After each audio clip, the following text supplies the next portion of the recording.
নমস্কার, সোজা সাপটা সুব্রতয় আপনাদের স্বাগত জানাই।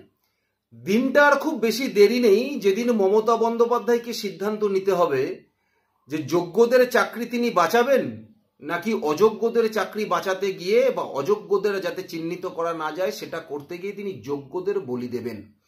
কারণ একবার পশ্চিমবঙ্গের মানুষ দেখলো, একবার 26,000 শিক্ষক শিক্ষিকা শিক্ষাকর্মীরা দেখলো যে না মমতা বন্দ্যোপাধ্যায় যোগ্যদের চাকরি বাঁচাতে পেরেছে, না মমতা বন্দ্যোপাধ্যায় অযোগ্যদের চাকরি বাঁচাতে পেরেছে। সুতরাং এবার মমতা বন্দ্যোপাধ্যায় কি করবে? কিন্তু এবার আর 26,000 নয়, সরাসরি 32,000। 2014 সালে টেট হয়েছিল, 2016 সালেই প্রাথমিক শিক্ষা পর্ষদ নিয়োগ শুরু করেছিল। 2016 সাল থেকে যারা চাকরি করছে আজ 2025, প্রায় 9 বছর হয়ে গেল।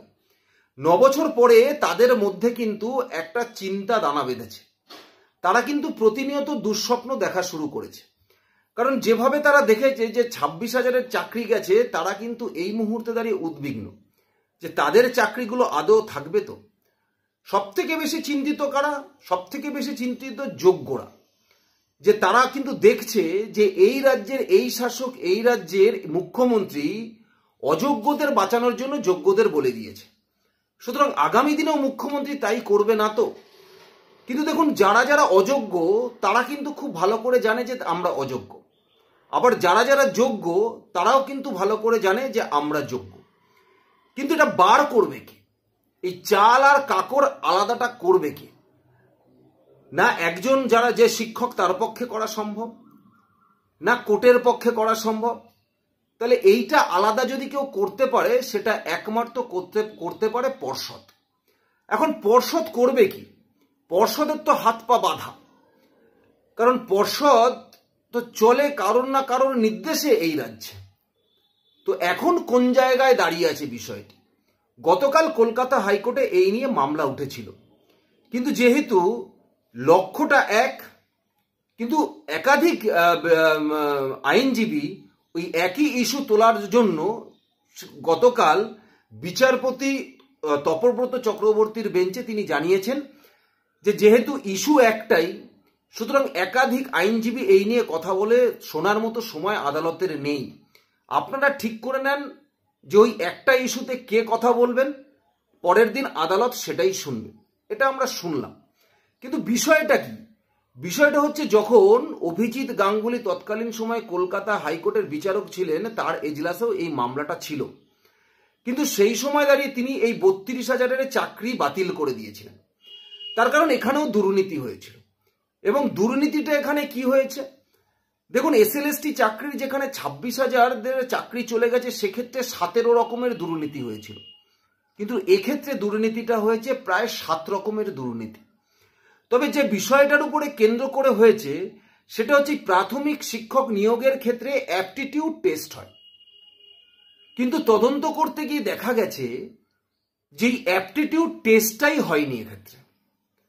এবং সেটা যখন অভিজিৎ গাঙ্গুলির এজলাসে যখন এই কেসটা যখন ওঠে, সেই সময় দাঁড়িয়ে যারা যারা ইন্টারভিউ নিয়েছিল তারা নিজেরাই স্বীকার করেছে যে আমরা কোনো অ্যাপটিটিউড টেস্ট নিইনি, কিন্তু তাদের প্রত্যেকের নামের পাশে অ্যাপটিটিউড টেস্টের নাম্বার কিন্তু বসে গেছিল। তাহলে যেখানে অ্যাপটিটিউড টেস্ট হয়নি সেখানে অ্যাপটিটিউড টেস্টের নাম্বার বসে গেছিল। এবং আরও এক ধরনের দুর্নীতি কি হয়েছিল? আরও এক ধরনের দুর্নীতি হয়েছিল কাট অফ মার্কস। অর্থাৎ জেলাভিত্তিক একটি করে ধরুন কাট অফ মার্কস আছে, যেটা পর্ষদ ঠিক করে দিয়েছিল। এই প্রাথমিক শিক্ষা পর্ষদ যেটা ঠিক করে দিয়েছিল যে ধরুন আপনার কাট অফ মার্কস কি, যে আপনি 50-এর মধ্যে যদি 15 পান তাহলে আপনি এলিজেবল, কিন্তু 15-র নিচে যারা পাবে তারা পরবর্তী ক্ষেত্রের জন্য আর এলিজেবল নয়। কিন্তু এক্ষেত্রে দেখা গেছে যে যারা 50-এর মধ্যে 15-র নিচে পেয়েছে, কেউ 10, কেউ 11, কেউ 9, কেউ 8, তারা চাকরি করছে। কিন্তু যারা 15-র ওপরে পেয়েছে তারা চাকরি করছে না, এরকম অনেকে আছে। কিন্তু যারা 15-র নিচে আছে এরকম সংখ্যাটা অনেক আছে, যে যারা ইতিমধ্যে এখন চাকরি করছে 2016 সাল থেকে। তার সঙ্গে সঙ্গে সংরক্ষণের যে নিয়ম আছে সেই সংরক্ষণের নিয়মটাও কিন্তু মানা হয়নি। সুতরাং কোন জায়গায় গিয়ে দুর্নীতি দাঁড়িয়েছে একবার ভাবুন। কারণ আমরা দেখেছি এর আগে যে কিভাবে নাম্বারের ম্যানিপুলেশন হয়েছে, কিভাবে 5কে 55 বানানো হয়েছে, কিভাবে 3কে 3 নম্বর 53 বানানো হয়েছে, কিভাবে আমরা দেখেছি যে প্যানেল বহির্ভূত রিক্রুট হয়েছে, এইগুলো আমরা শুনেছি। কিন্তু এবারে অদ্ভুত কি ভাবুন, অ্যাপটিটিউড টেস্ট দেয়নি, তার নাম্বার বসে গেছে। একটা কাট অফ মার্কস দিয়েছে, সেই কাট অফ মার্কসের নিচে যারা পেয়েছে তারা চাকরি করছে, এরকম বহু লোক আছে। আবার কাট অফ মার্কসের ওপরে যারা পেয়েছে তারা কিন্তু চাকরি পায়নি। এমনকি প্রত্যেক ক্ষেত্রে সংরক্ষণের যে একটা নির্দিষ্ট নিয়ম থাকে পর্ষদের ক্ষেত্রে, এই পরীক্ষার ক্ষেত্রে সেই সংরক্ষণের কোনো নিয়মই মানা হয়নি। এই প্রাথমিক শিক্ষক নিয়োগের ক্ষেত্রে কোনো সংরক্ষণের নিয়মই মানা হয়নি। এবং দেখুন, পর্ষদের নিয়ম অনুযায়ী যে সমস্ত প্যারা টিচাররা যারা চাকরি করত তাদের ক্ষেত্রে একটা 10% রিজার্ভেশনে ছিল। তাহলে এই প্যারা টিচাররা যে 10% রিজার্ভেশনে তারা চাকরি পেয়েছে, পর্ষদ সেই রিপোর্টটাও কিন্তু কলকাতা হাইকোর্টে জমা দেয়নি এবং সেটা স্বীকারও করেনি। পর্ষদ নিজেই স্বীকার করছে না যে প্যারা টিচাররা তারা 10% রিজার্ভেশনে তারা এখানে চাকরিতে যুক্ত হয়েছে, কারণ প্যারা টিচারদের ক্ষেত্রে অ্যাপটিটিউড টেস্টার প্রয়োজন হয় না। প্যারা টিচারদের ক্ষেত্রে অ্যাপটিটিউড টেস্টার প্রয়োজন হয় না। তাহলে যারা প্যারা টিচার, সেই তথ্যটা যদি পর্ষদ কোর্টকে জানায়, তাহলে এটা নির্দিষ্ট হয়ে যায় যে যারা যারা প্যারা টিচার আছে তাদের অ্যাপটিটিউড টেস্টের দরকার হয় না। কিন্তু যখন কোর্টকে পর্ষদ জানাচ্ছেই না প্যারা টিচারের কথাটা, তাহলে কোর্টকে তো ধরেই নিতে হবে যে তারাও সেই সাধারণ শিক্ষকের মতোই যারা অ্যাপটিটিউড না দিয়ে এই চাকরিতে যুক্ত হয়েছে। সুতরাং তাদের এই চাকরিতে যুক্ত হওয়াটাই তো বেআইনি। এবং তার সঙ্গে সঙ্গে এই ক্ষেত্রে যে 2014 সালে যে টেট হয়েছে এবং 2016 সালে যে ক্ষেত্রে দাঁড়িয়ে কোনো মেধা তালিকাই প্রকাশ হয়নি, এই প্রাইমারি শিক্ষকদের ক্ষেত্রে কোনো মেধা তালিকাই প্রকাশ হয়নি। আপনি দেখবেন যে কোনো ক্ষেত্রে যখনই কোথাও কোনো আপনি পরীক্ষা দেবেন, যখনই কোথাও পরীক্ষা দেবেন, সেখানে একটা মেধা লিস্ট বেরোয়, একটা মেধা তালিকা বেরোয়, যে নাম্বার অনুযায়ী একটা মেধা তালিকা বেরোয়। কিন্তু এক্ষেত্রে কোনো মেধা তালিকাই বেরোয়নি। তার মানে ভাবুন, একদিকে যেভাবে 9, 10, 11, 12 চাকরির দুর্নীতি হয়েছে, ঠিক সেরকম ভাবে এই প্রাথমিক ক্ষেত্রেও কিন্তু নিয়োগের দুর্নীতি হয়েছে। কিন্তু সেই সময় দাঁড়িয়ে অভিজিৎ গাঙ্গুলি এই 32,000কে যে চাকরি খেয়ে নিয়েছিল এবং তার সঙ্গে সঙ্গে বলেছিল 3 মাসের মধ্যে পরীক্ষা নিন, এরাই পরীক্ষা দেবে, যদি পাশ করে থাকবে তাহলে দেবেন। কিন্তু এটা তো মমতা বন্দ্যোপাধ্যায় সহ্য হয়নি, সঙ্গে সঙ্গে তড়িঘড়ি চলে গেছিল সুপ্রিম কোর্টে, এটার উপরে স্টে অর্ডার দিয়েছিল। এবার সুপ্রিম কোর্ট এটার উপরে স্টে অর্ডার দেওয়ার ফলে এই SLST চাকরি প্রার্থী নিয়ে যখন সুপ্রিম কোর্টে মামলা চলছিল, অনেকের মধ্যে ধারণা হয়েছিল যে এটা কিছু হবে না, স্টে হয়েই থাকবে। কিন্তু যখনই এই SLST পরীক্ষার ক্ষেত্রে সুপ্রিম কোর্টের এই রায়ের ফলে যে 26,000-এর চাকরি চলে গেছে, এখন কিন্তু এরা এই 2014 সালের টেট, 2016 সালে যারা প্রাইমারি হিসাবে নিযুক্ত হয়েছিল, তাদের কিন্তু মাথা আর এখন ঠিক নেই। তারা বুঝতে পারছে যেহেতু ওটাও হয়েছে, এটার ক্ষেত্রেও কিন্তু হবে, এ বিষয়ে নিশ্চিত কোনো অসুবিধা নেই। সেই জায়গায় কিন্তু আগামী দিনে যাচ্ছে এবং পরবর্তীকালে হাইকোর্টে বেঞ্চ তৈরি করে দেওয়া হয় এবং সেই ডিভিশন বেঞ্চে এই মামলার শুনানি চলছে, গতকাল হয়েছে এবং আগামী 7 তারিখও এই মামলার শুনানি রয়েছে। তবে দেখুন, এখন অবধি যারা যারা যোগ্য তারা খুব ভালো করে জানেন, আর সব থেকে বড় কথা যারা যারা অযোগ্য তারাও কিন্তু খুব ভালো করে জানেন। দেখুন, যখন আপনি কাউকে 11, 12 চাকরি দেবেন না, সেক্ষেত্রে আপনার বিএড বা হায়ার এডুকেশনের দরকার হয়। কিন্তু যখন আপনি প্রাইমারিতে চাকরি দিচ্ছেন না, সেক্ষেত্রে আপনার HS কোয়ালিফিকেশন থাকলেই হয়ে যায়। সুতরাং এক্ষেত্রে তৃণমূল কংগ্রেসের নেতাদের বাড়ির পরিবার, আত্মীয় স্বজনের সংখ্যা কিন্তু অনেকটাই বেশি। এই প্রাইমারিতে ক্ষেত্রে তৃণমূল কংগ্রেসের আত্মীয় স্বজনদের রক্তের সম্পর্ক থেকে শুরু করে এই পরিমাণটা কিন্তু অনেকটাই বেশি এই ক্ষেত্রে।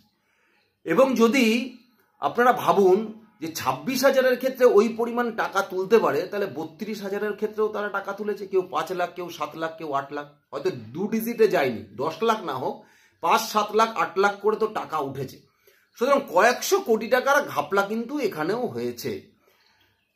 কিন্তু এবার এই পর্ষদকেই ঠিক করতে হবে, কারণ পর্ষদই একমাত্র জানে যে কে যোগ্য আর কে অযোগ্য। সুতরাং যেখানে দাঁড়িয়ে 26,000-এর চাকরি বাতিল হয়েছিল, ঠিক সেম জায়গায় এসেই কিন্তু পর্ষদ আবার দাঁড়াচ্ছে।